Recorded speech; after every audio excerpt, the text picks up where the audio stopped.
right, so this is the picture that is sort of the centerpiece of the show, correct? Correct. When they asked me to have a theme, my theme is the gratitude for both the Art Center and the National Park for having this and saving this area and making it as beautiful as it is. And so this is a ho'okupu.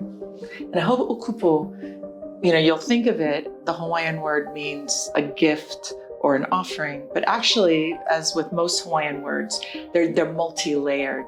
Hawaiians loved words, they loved puns, they loved riddles, they spoke in that way. It was kind of their form of entertainment. So most Hawaiian words have many, many meanings to them. And ho'okupu, actually, the real translation means gratitude. And with gratitude, the coming of abundance for everyone. And I loved that, really resonated with me. I really felt that that's a message that goes out to the world that the world really identifies with, or should at least. And so I did in the background, you'll notice in the background that it's the old caldera, because I miss the old caldera. It was so peaceful looking, and the one today is quite dramatic, and there was a major shift to it. The young woman's face that I used, normally when you look at my images, all of them are real people that you can identify and that kind of thing. Oh, you can say, that's my share salesperson. It's like they're real people and they're doing real things. But in this case, I didn't actually have a model for it. So what I wanted to do, I thought, I can do a Hawaiian. I know what a Hawaiian looks like, So I just started to paint. Well, it just wouldn't happen. It was just every day I painted a new face. Every day she got a new face. Every day for a full month, there's 30 different girls under this face. And all of a sudden one day she walked out and I went, I had been waiting for her, and she's not what I had kind of been aiming for, a Hawaiian of the past, but it isn't. It's the Hawaiian of today. And all those 30 girls behind her make up that face. All right. So next one, two. Okay. This one is Lehua Nani, and I wanted to tell you the story that kind of, for me, epitomizes the Ohia and Lehua. And many people know this story, which is the legend of Ohia, who Pele fell in love with, and he was in love with a beautiful girl from Hilo, whose name was Lehua, and Pele got so angry, she finally just said, if you like her so much, then you can spend eternity with each other.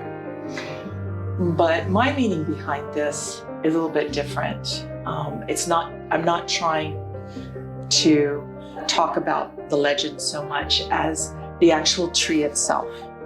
The ohia is one of the very first trees that comes up out of the lava.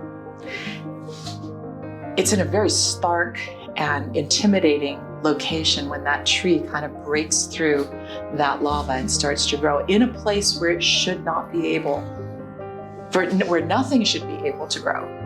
And I think it equates to a lot of people's lives when they start out, and some people start off in really hard places where life is very difficult. But it makes them strong.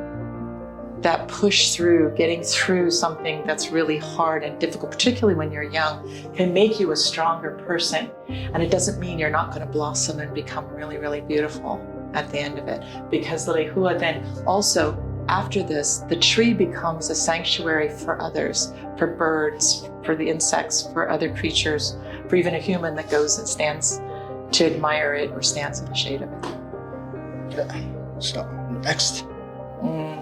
Which one would you like to do? Hula? I love this picture. Okay. So this picture really catches the eye when you walk in. I mean, this is one of my favorites in this room, absolutely. Well, I think this, the tools of the hula is what this is called. And human beings are extremely creative. And again, we were talking about the fact that with very limited resources, the Hawaiians were still able to create things that they could use, and they were admirable. Everything from the ipuhekes to the drums. I mean, these are, if you consider, you wouldn't have a metal knife to carve it with. It's very, very challenging. And when in this image, I tried to use more of the hula instruments that are more ancient rather than the more modern ones. You've got the knee drum and the drums that are covered with shark skin, the nose flute. This one was split, which is what those dark things are on. It had been repaired, but these belong. This is a loaner from some people who make these incredibly gorgeous ipuhekes. But everything else, actually, the baskets, my daughter's from her hula days, and so many of the things, they're part of our family. And so I was looking at it the other day and I thought, oh, I'd really like to do this. And I haven't done a still life in a long time, but I think I'm going to make another one, and it'll be for the modern ones because both of them have a place in the culture. Yeah, they're both beautiful. Okay, so this is one of my black and whites, and if anybody who's followed my work over the years here up at Volcano Art Center, I used to do exclusively the black and whites, and that's what I was known for. Unfortunately, my eyesight has deteriorated, so I cannot do the black and whites anymore. That's why I'm doing color and large, but this one was the 2001 poster image for Merrie Monarch, and I think it was the last one before Nelson Nakua took over doing the posters. But it's to me, this is like, I like the fact that you don't see the arms and the leg because it focuses you on the core of the image and the inner mana, the strength that exudes from a dancer and their intensity. They're so intense, and I love that part. I just think it's the thing that draws me in toward the hula. And so how about this colorful image here? Okay, this actually happened right out here on the porch at the Volcano Art Center. And these girls were they were so cute. For one thing, they were wearing all these different colored skirts. All of these skirts are actually native dyes that were used. And they were telling me that depending on where you were, at what altitude you were, you would actually get, even out of the same dye, you would get a different color. And I call this hula rainbow because as I was looking at the girls, one of the things that, particularly as I've traveled with the hula and things like that, I've noticed that there can be a little antagonism sometimes between different competing groups and things like that. And this is my message here is, hey, all hula sisters. So this is my hula rainbow, and it's about inclusivity, and you should love your hula sisters because you're all doing the same thing, and that is giving a gift to the world. And so what's happening here in front of the lava flow? Well, this one, we actually passed by this morning when we were coming over Saddle Road. There's a view that's just extraordinary of the lava fields and the Mauna Loa in the background. And sometimes the mountain is gone. In fact, we were driving, we had taught our granddaughter, who's 2.5, we had taught her the word volcano. And she was just entranced by all the volcanoes, right? And then all of a sudden, the mist came in and the volcano disappeared. Where did it go? Where did it go? Well, it's always there, whether we can see it or not.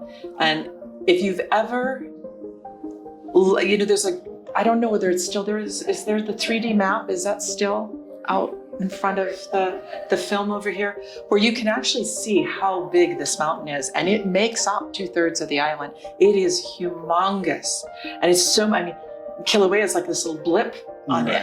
And even Mauna Kea looks small in comparison. It truly is the foundation for the entire island. And so it feels very powerful. You can feel that power, but it's still living, it's still creating, it's still becoming.